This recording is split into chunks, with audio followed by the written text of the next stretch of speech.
Hello, I'm Carolyn and I'm the Children's Librarian at Battersea Newark Gardens Library. Welcome to another Create a Comic workshop. As usual, I am taking you through the drawing component of this week's workshop. And also as usual, Lucinda from Ballin Library has posted the writing component, so make sure to check that out as well. I will leave a link to that, of course.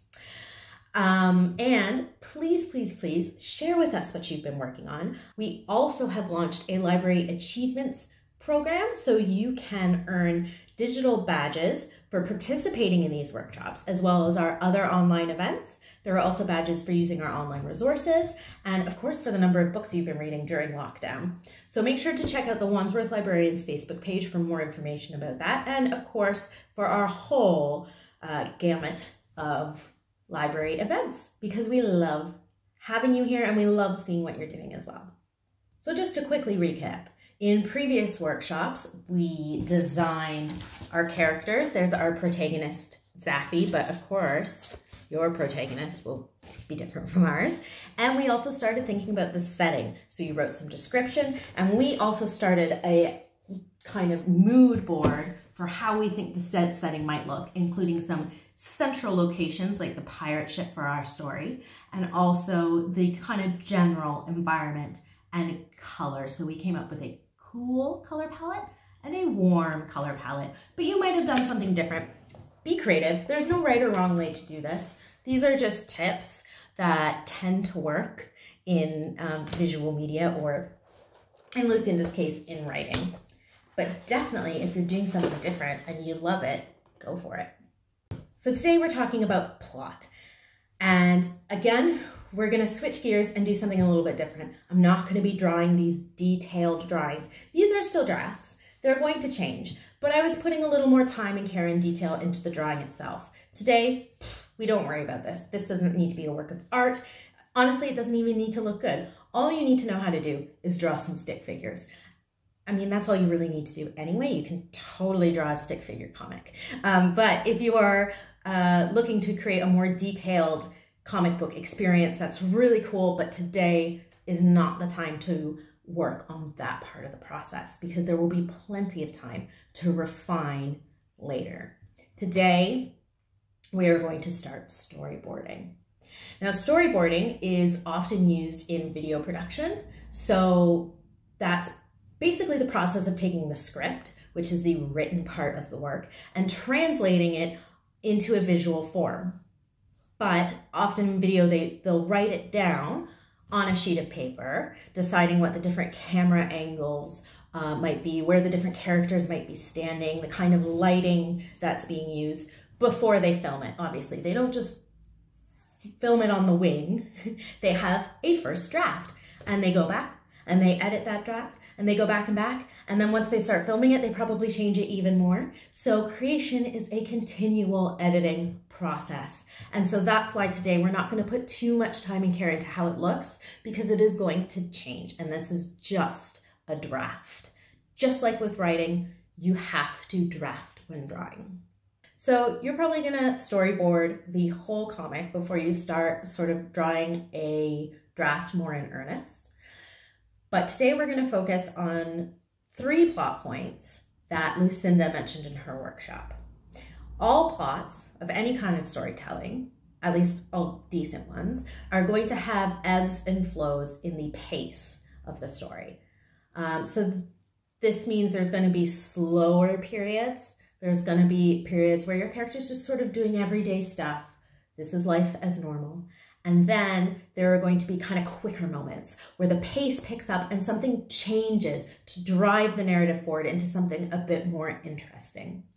So this pace can change because it's stressful, because it's exciting, because something really funny is happening. There's really quick banter back and forth or something like that. It doesn't all have to be tense, but it does add a certain amount of drama, whether it's positive or negative drama, to the plot. So we are going to start talking about how you can represent that visually, mostly through plotting rather than necessarily how you are drawing the character or using light or angles, though we will talk about that later as well. So the 3 plot points that Lucinda had you think about, she described as an oops, an eek, and an ah. So you can gather that's like a, oh boy, made a mistake kind of oops, and eek, like scary scene, and then an like frustrating or angry or oh my gosh, I can't believe that happened kind of scene. So we are going to think about how you can convey those three kind of emotions or experiences using the comic book format. So as you probably know, a comic book is made up of a series of pictures that are in frames or panels, kind of like that are side by side, up and down on a page. And that's what conveys the sense of the plot moving forward. What I like to do to begin storyboarding is, as you can see, I've cut out frame panel shapes out of paper, and then I can put them side by side, or whichever way you like, on a sheet of paper to start thinking about what these oops, eek, and scenes are going to look like in a general sense. Now, if you were doing a video storyboard, you'd probably only work with frames kind of like this, because that's the shape of a TV screen. You can't work with that much. But with a comic book, you can really use whatever shape you like. So I've cut out some different shapes. I have a couple different size circles you might use. I have lots of different sized rectangles. I've got really big ones that sort of span the whole page, and then smaller ones. And then I also have these ones, which I like, that are kind of on an angle. And I feel like these ones you can really use to convey speed or movement without even having the picture there yet. It just already kind of shows that something quickly paced is happening. And the way you combine these different shapes is really going to impact how fast your story feels. I also have some really more unique shapes, like this. That could maybe be a good one for a shocking moment or a loud noise kind of moment. I also have these bubbles, which could of course be maybe imagining something or a dream sequence. This one could also maybe be a dream sequence. It looks kind of like the doo-doo-doo, doo-doo-doo, doo-doo-doo scene in a film, or maybe like something underwater, or if there's like a heavy vibration that they're feeling. So already you can start to have an idea of the pace or the mood or the scene that's happening around them just by the shape of the frame. So I'm just thinking about my oops scene right now.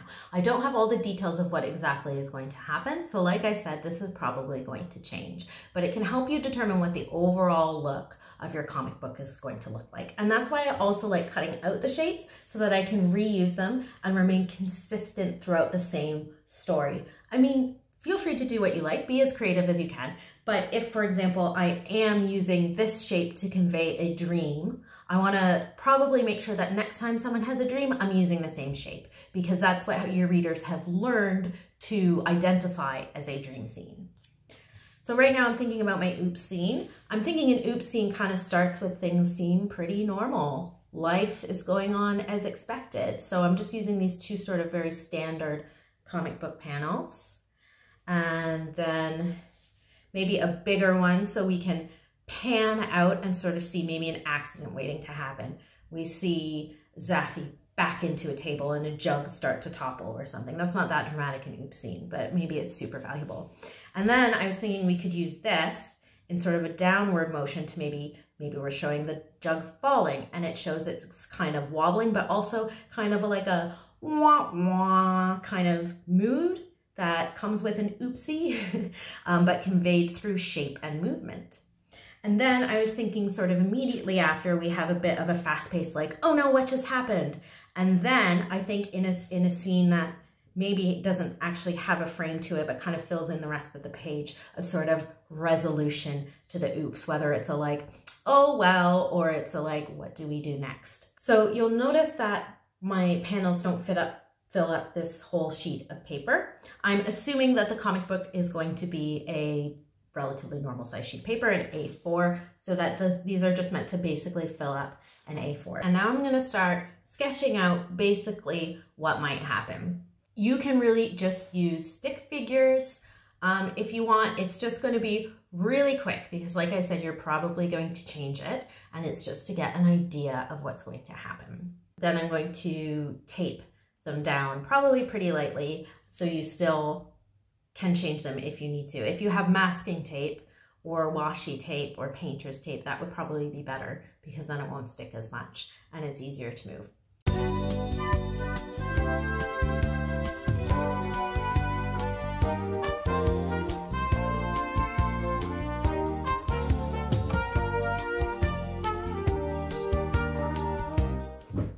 Okay, so I've very roughly drafted my oops scene.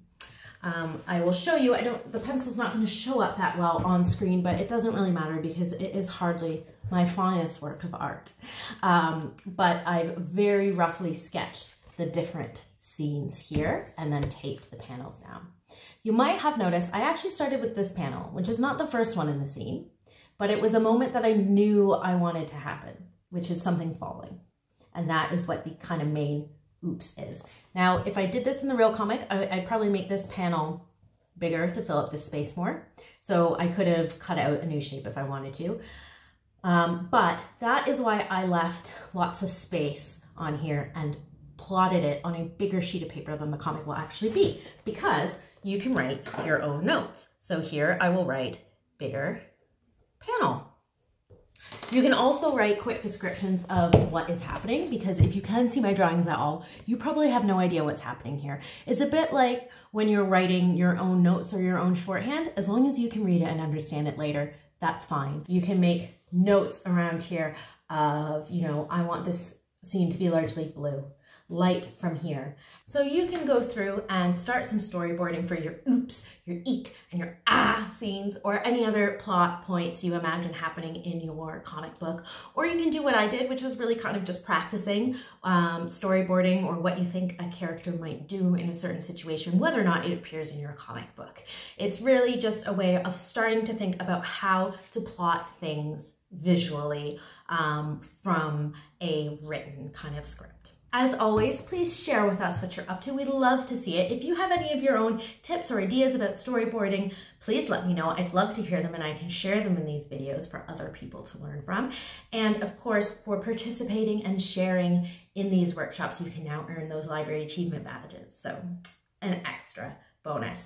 I have left some worksheets up on my Facebook of different sort of templates that you could use for your storyboard. So you can use those, or of course you can do what I did and draw and cut out your own, whatever you like. But either way, have fun, be creative, and like relax, just enjoy yourself and see what comes out of your head. That's the best part about drawing, I think.